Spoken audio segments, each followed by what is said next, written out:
Salut tout le monde, aujourd'hui on va parler des complices du pervers narcissique. Comprendre les complices du pervers narcissique implique souvent de considérer plusieurs aspects. Premièrement, motivation et dynamique de contrôle. Les complices peuvent être motivés par la peur des conséquences et par la manipulation émotionnelle exercée par le pervers narcissique. Ils peuvent également chercher à bénéficier de la relation d'une manière ou d'une autre. On la voit souvent dans le milieu professionnel. Donc, il y a toujours ce pervers narcissique qui est souvent le responsable. Il y a autour de lui des complices, des personnes très proches de lui qui amplifient la pression sur la victime. Deuxièmement, manipulation et influence. Les narcissiques ou les pervers narcissiques sont souvent habiles à manipuler les autres pour obtenir ce qu'ils veulent. Les complices peuvent être manipulés pour croire qu'ils n'ont pas d'autre choix que de soutenir le pervers narcissique. Donc, ils sont obligés de le soutenir.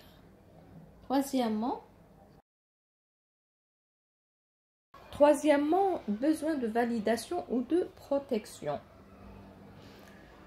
Donc, c'est la lâcheté qui pousse les gens à être complices avec le pervers narcissique. Vraiment, il faut être vraiment courageux pour confronter un pervers narcissique et pour être juste et soutenir la victime.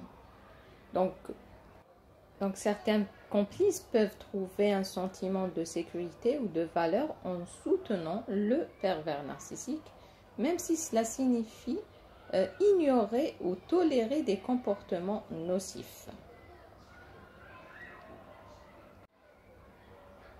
Les victimes des pervers narcissiques refusent ce rôle-là. C'est pour ça qu'elles restent des victimes, une cible, je vais pas dire victime, mais une cible du pervers narcissique. Parce que la victime, une fois qu'elle est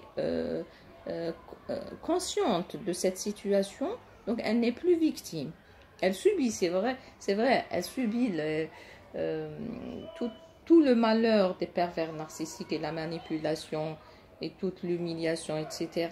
Mais elle est consciente de cette situation. Donc elle sort du profil victime.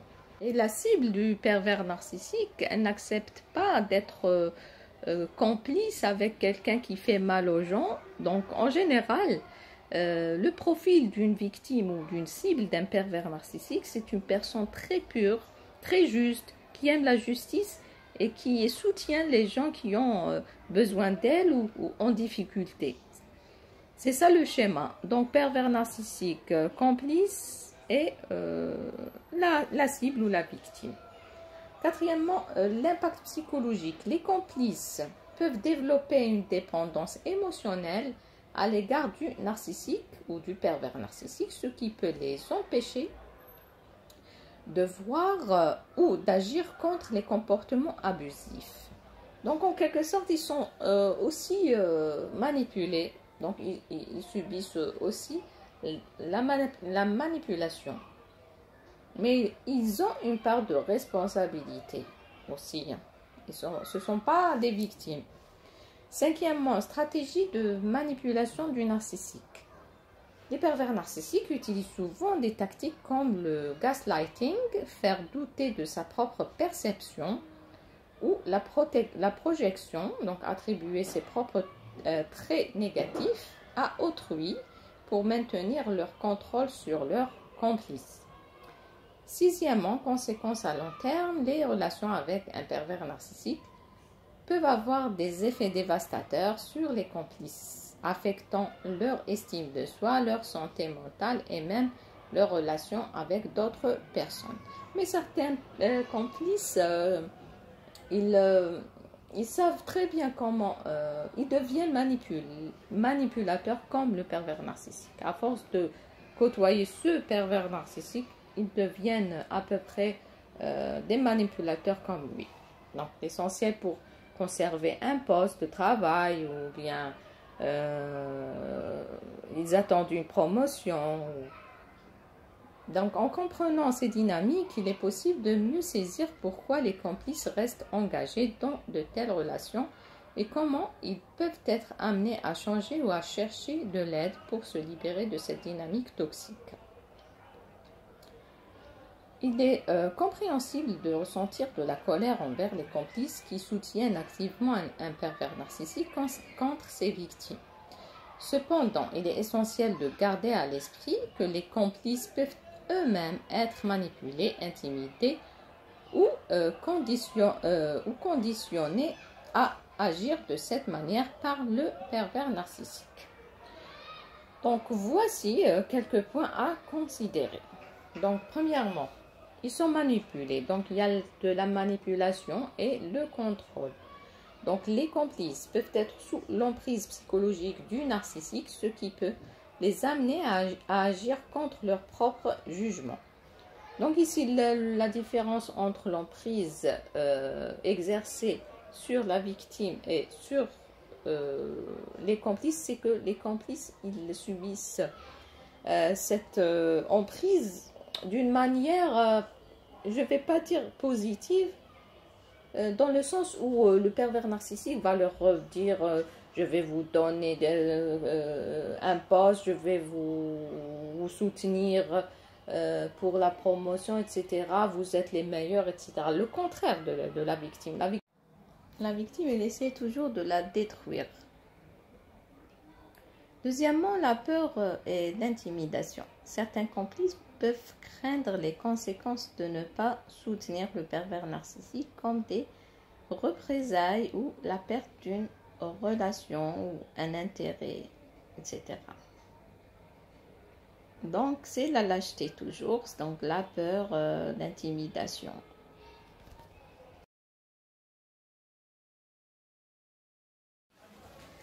Et croyez-moi, le poids créé par les complices du pervers narcissique, c'est plus lourd que le poids créé par le narcissique lui-même. Troisièmement, manque de conscience. Ils peuvent, les complices, peuvent ne pas réaliser pleinement l'impact de leur action. Et lorsque le pervers narcissique disparaît de la vie de ses complices et de sa victime, donc il disparaît de leur vie, plusieurs scénarios peuvent se produire. Premièrement, les complices pouvant se retourner contre la victime. Donc, ils maintiennent le schéma qui a instauré le pervers narcissique. Donc, certains complices pourraient continuer à soutenir le pervers narcissique, même après son départ, en blâmant la victime, en minimisant les abus qu'elle a subis. Donc, c'est un scénario possible. Surtout s'ils ont reçu des bénéfices de la présence du pervers narcissique. Deuxièmement, révélation de la manipulation. Deuxième scénario, donc d'autres complices pourraient réaliser la manipulation et les abus du pervers narcissique. Une fois qu'il est parti, il pourrait alors être enclin à soutenir la victime ou à s'excuser pour leur propre implication. Donc, ça sera une prise de conscience. Troisièmement, soulagement pour la victime. Donc ici, la conséquence pour la victime, c'est sûr, c'est le soulagement. Donc, la disparition du pervers narcissique peut apporter un soulagement. C'est pas peut apporter, hein, il apporte un soulagement à la victime, car elle n'est plus sous son influence directe. Cela peut lui permettre de commencer à se reconstruire et à guérir. Donc, c'est pas notre sujet aujourd'hui, donc l'impact sur la victime, mais on va se concentrer sur les complices. Quatrièmement, changement de dynamique sociale. Sans la présence dominante du PN, les relations entre les victimes et les complices peuvent évoluer de manière imprévisible. Certains pourraient s'éloigner, tandis que d'autres pourraient devenir des alliés précieux pour la victime. En général, chaque situation est unique et dépend des personnalités impliquées, de la durée et de l'intensité des abus, ainsi que de la manière dont les complices et la victime réagissent émotionnellement et socialement après le départ du pervers narcissique. Il est souvent conseillé à la victime de chercher un soutien professionnel et de se concentrer sur sa propre guérison et sa sécurité émotionnelle pendant cette période de transition. À la fin, ce que je veux dire, c'est que s'il y a une solidarité entre la victime et les complices, ou bien, bon, on ne les appelle pas complices, les gens qui entourent le pervers narcissique, s'il y a une complicité entre victimes et ces personnes, il n'y aura pas de problème. La victime, elle s'isole pas, elle va pas se sentir seule. Donc, l'entourage et les complices du pervers narcissique, c'est très... il a un rôle très dévastateur sur la victime. J'espère que j'ai bien exposé le rôle ou bien le profil des personnes qui entourent le pervers narcissique ou les complices du pervers narcissique. Puisqu'on ne peut pas les ignorer, ils sont dans la scène, ils ont un rôle dans la dynamique pervers narcissique victime. Et voilà mon exposé d'aujourd'hui. Merci, à la prochaine.